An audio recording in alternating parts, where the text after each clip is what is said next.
आदरणीय अध्यक्ष महोदय, मैं इस सम्मानित सदन में पश्चिम एशिया में चल रहे संघर्ष और इसकी वजह से भारत के सामने आई चुनौतियों पर बात रखने के लिए उपस्थित हुआ हूं।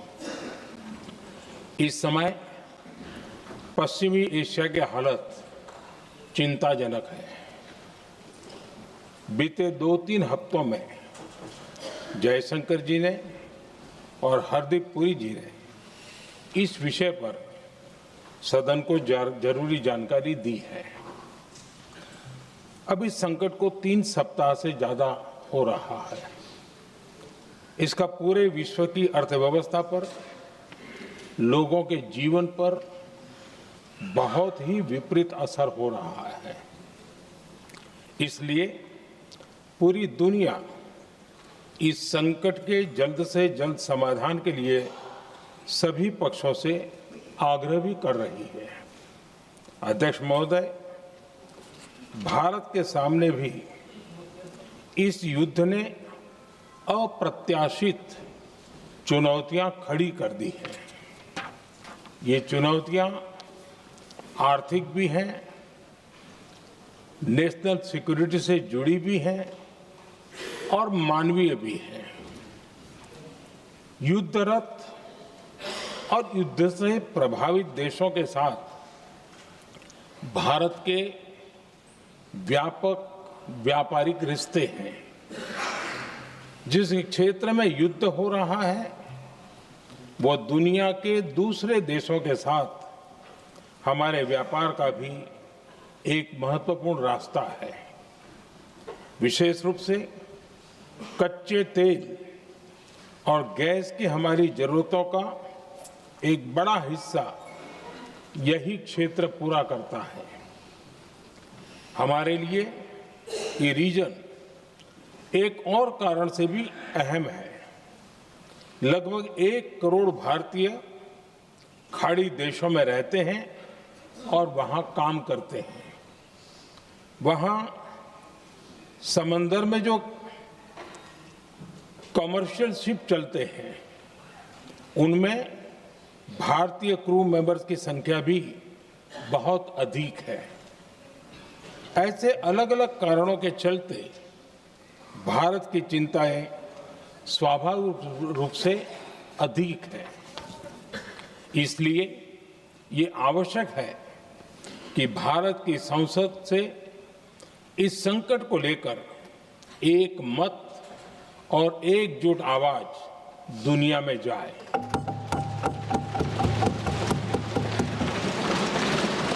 अध्यक्ष जी, जब से ये युद्ध शुरू हुआ है तब से ही प्रभावित देशों में हर भारतीय को जरूरी मदद दी जा रही है। मैंने खुद पश्चिम एशिया के ज्यादातर देशों के राष्ट्राध्यक्षों के साथ 2 राउंड फोन पर बात की है। सभी ने भारतीयों की सुरक्षा का पूरा आश्वासन दिया है। दुर्भाग्य से इस दौरान कुछ लोगों की दुखद मृत्यु हुई है और कुछ घायल हुए हैं। ऐसे मुश्किल हालात में परिवारजनों को आवश्यक मदद दी जा रही है। जो घायल है उनका बेहतर इलाज सुनिश्चित कराया जा रहा है। अध्यक्ष जी, प्रभावित देशों में हमारे जितने भी मिशन हैं वो निरंतर भारतीयों की मदद करने में जुटे हैं। वहां काम करने वाले भारतीय हो या फिर जो टूरिस्ट वहां गए हैं, सभी को हर संभव मदद दी जा रही है। हमारे मिशन नियमित रूप से एडवाइजरी जारी कर रहे हैं। यहां भारत में और अन्य प्रभावित देशों में 24/7 कंट्रोल रूम और आपातकालीन हेल्पलाइन स्थापित की गई है। इनके माध्यम से सभी प्रभावितों को त्वरित जानकारी दी जा रही है। अध्यक्ष जी, संकट की स्थिति में देश विदेश में भारतीयों की सुरक्षा हमारी बहुत बड़ी प्राथमिकता रही है। युद्ध शुरू होने के बाद से लेकर अब तक 3,75,000 से अधिक भारतीय सुरक्षित भारत लौट चुके हैं। ईरान से ही अभी तक लगभग 1,000 भारतीय सुरक्षित वापस लौटे हैं। इनमें 700 से अधिक मेडिकल की पढ़ाई करने वाले युवा हैं।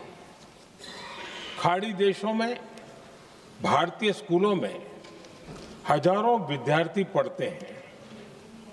सीबीएसई ने ऐसे सभी भारतीय स्कूलों में होने वाली कक्षा 10वीं और 12वीं की निर्धारित परीक्षाओं को रद्द कर दिया है। इन बच्चों की पढ़ाई निर्बाध चलती रहे, इसके लिए सीबीएसई उचित कदम उठा रही है। यानी सरकार संवेदनशील भी है, सतर्क भी है और हर सहायता के लिए तत्पर भी है।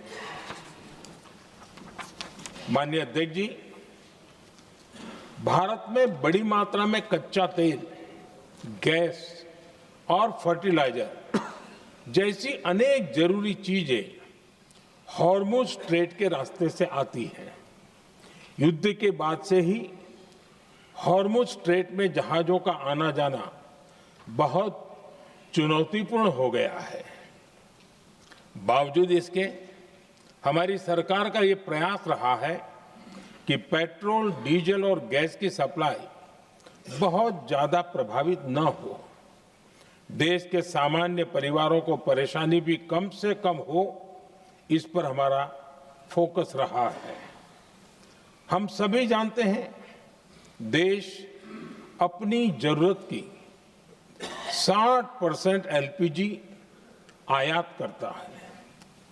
इसकी सप्लाई में अनिश्चितता के कारण सरकार ने एलपीजी के डोमेस्टिक उपयोग को प्राथमिकता दी है। साथ ही एलपीजी के देश में ही उत्पादन को भी बढ़ाया जा रहा है। पेट्रोल, डीजल की सप्लाई पूरे देश में सुचारू रूप से होती रहे, इस पर भी लगातार काम किया गया है।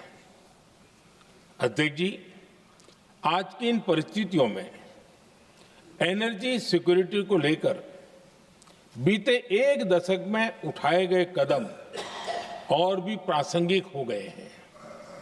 भारत ने बीते 11 वर्षों में अपनी एनर्जी इंपोर्ट का डाइवर्सिफिकेशन किया है। पहले क्रूड ऑयल, एलएनजी, एलपीजी ऐसी एनर्जी जरूरतों के लिए 27 देशों से इंपोर्ट किया जाता था। वहीं आज भारत 41 देशों से एनर्जी इंपोर्ट करता है। अध्यक्ष जी, बीते दशक में भारत ने संकट के ऐसे ही समय के लिए कच्चे तेल के भंडारण को भी प्राथमिकता दी है। आज भारत के पास 53 लाख मीट्रिक टन से अधिक का स्ट्रेटेजिक पेट्रोलियम रिजर्व है और 65 लाख मीट्रिक टन से अधिक के रिजर्व की व्यवस्था पर देश काम कर रहा है। हमारी तेल कंपनियों के पास जो रिजर्व रहता है वो अलग है। बीते 11 वर्षों में हमारी रिफाइनिंग कैपेसिटी में भी उल्लेखनीय वृद्धि हुई है। अध्यक्ष जी, सरकार अलग अलग देशों के सप्लायर्स के साथ भी लगातार संपर्क में है। प्रयास ये है कि जहां से संभव हो वहां से तेल और गैस की सप्लाई होती रहे। भारत सरकार गल्फ और आसपास के शिपिंग रूट्स पर निरंतर नजर बनाए हुए है। हमारा प्रयास है कि तेल हो, गैस हो, फर्टिलाइजर हो, ऐसे हर जरूरी सामान से जुड़े जहाज भारत तक सुरक्षित पहुंचे। हम अपने सभी वैश्विक सहयोगियों के साथ निरंतर संवाद कर रहे हैं ताकि हमारे मैरीटाइम कॉरिडोर सुरक्षित रहे। ऐसे प्रयासों के कारण बीते दिनों हॉर्मुज स्ट्रेट में फंसे हमारे कई जहाज भारत आए भी हैं। अध्यक्ष जी, संकट के इस समय में देश की एक और तैयारी भी बहुत काम आ रही है। पिछले 10-11 साल में इथेनॉल के उत्पादन और उसकी ब्लेंडिंग पर अभूतपूर्व काम हुआ है। एक दशक पहले तक देश में सिर्फ 1-1.5% इथेनॉल ब्लेंडिंग कैपेसिटी थी। आज हम पेट्रोल में 20% इथेनॉल ब्लेंडिंग के करीब पहुंच रहे हैं। इसके कारण प्रति वर्ष करीब 4.5 करोड़ बैरल कम ऑयल इंपोर्ट करना पड़ रहा है। ऐसे ही रेलवे के बिजलीकरण से भी बहुत बड़ा फायदा हो रहा है। अगर रेलवे का इतना बिजलीकरण न होता तो हर साल करीब 180 करोड़ लीटर डीजल अतिरिक्त लगता। ऐसे ही हमने मेट्रो का नेटवर्क बढ़ाया है। 2014 में जहां देश में मेट्रो नेटवर्क 250 किलोमीटर से भी कम था, आज ये बढ़कर करीब 1100 किलोमीटर हो गया है। हमने इलेक्ट्रिक मोबिलिटी पर बहुत अधिक बल दिया।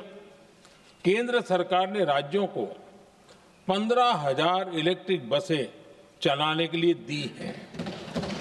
आज जिस स्केल पर वैकल्पिक ईंधन पर काम हो रहा है, उससे भारत का भविष्य और सुरक्षित होगा।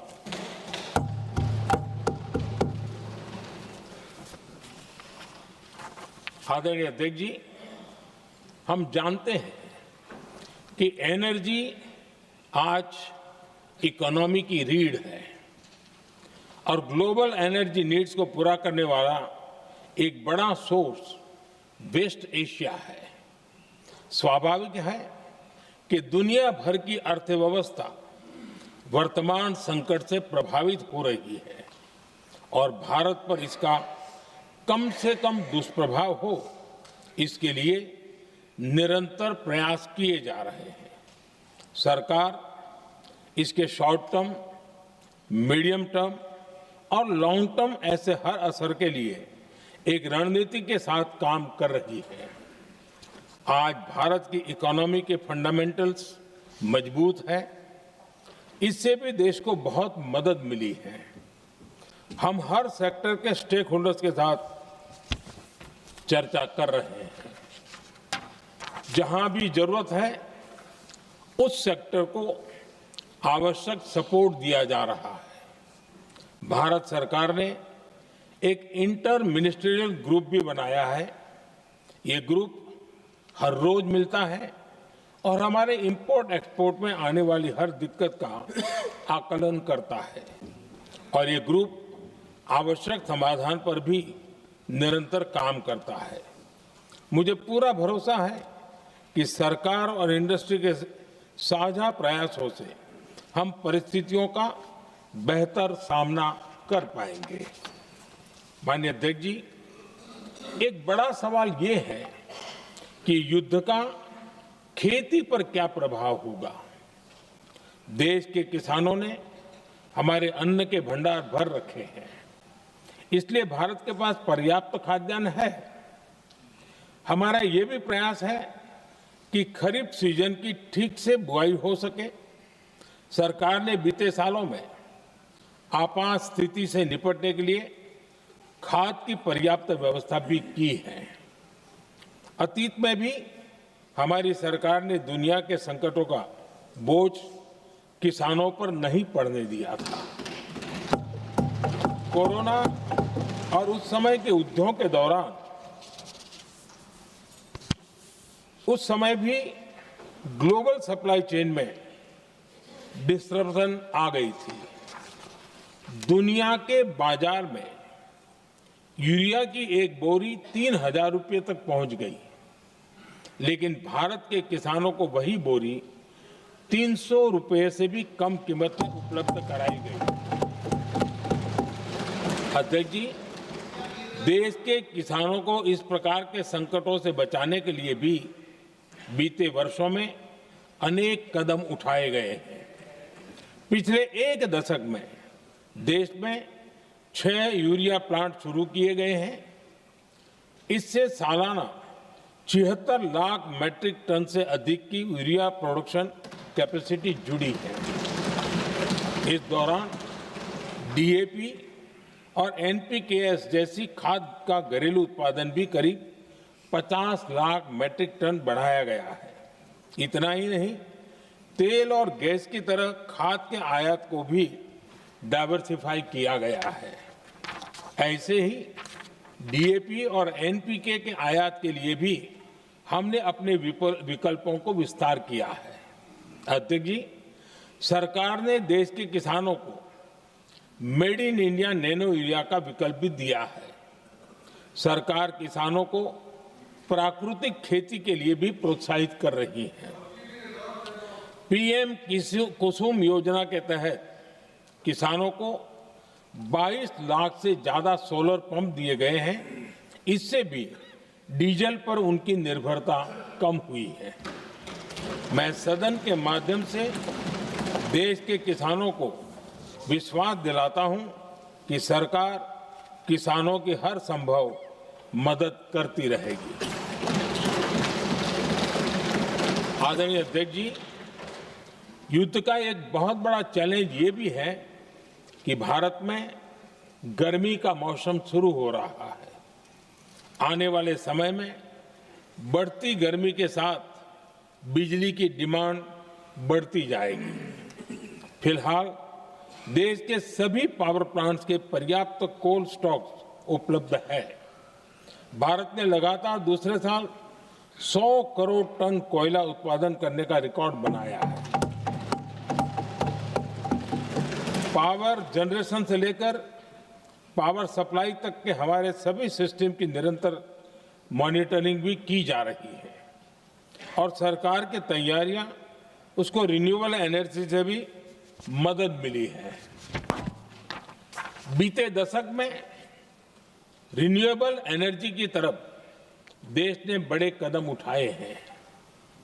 आज हमारी total installed power generation capacity का आधा हिस्सा रिन्यूएबल सोर्स से आता है। हमारी कुल रिन्यूएबल क्षमता आज 250 गीगावाट के ऐतिहासिक आंकड़े को पार कर गई है। बीते 11 वर्षों में देश ने अपनी सोलर पावर कैपेसिटी करीब 3 गीगावाट से बढ़ाकर 140 गीगावाट तक पहुंचाई है।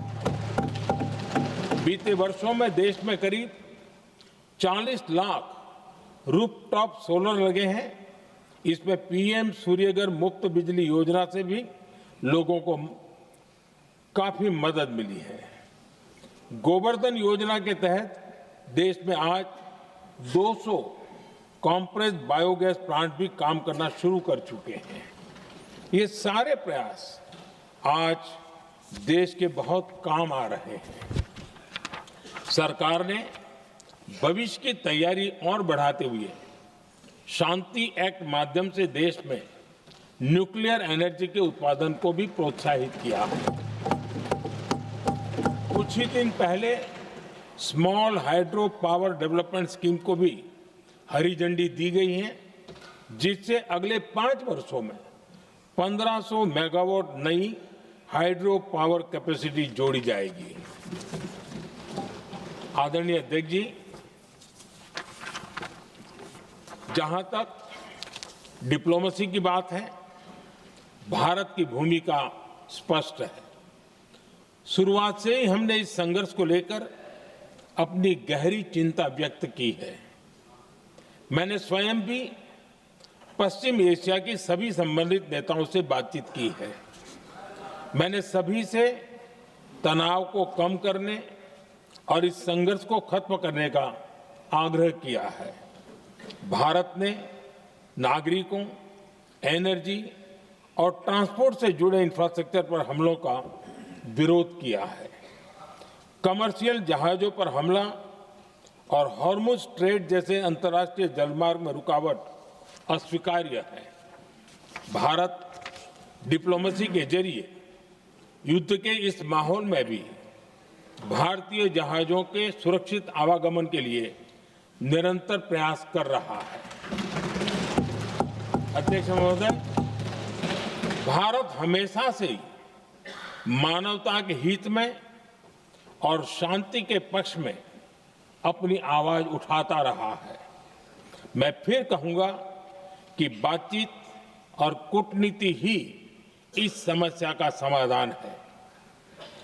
हमारे हर प्रयास तनाव को कम करने, इस संघर्ष को समाप्त करने के लिए है। इस युद्ध में किसी के भी जीवन पर संकट मानवता के हित में नहीं है। इसलिए भारत का प्रयास सभी पक्षों को जल्द से जल्द शांतिपूर्ण समाधान के लिए प्रोत्साहित करने का है। अध्यक्ष जी,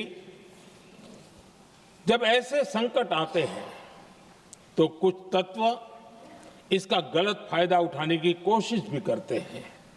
इसलिए कानून व्यवस्था सुनिश्चित करने वाली सभी एजेंसियों को अलर्ट पर रखा गया है।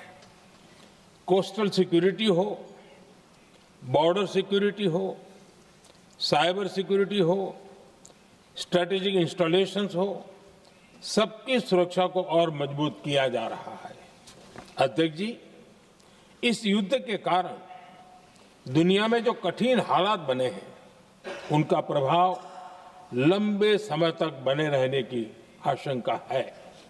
इसलिए हमें तैयार रहना होगा, हमें एकजुट रहना होगा।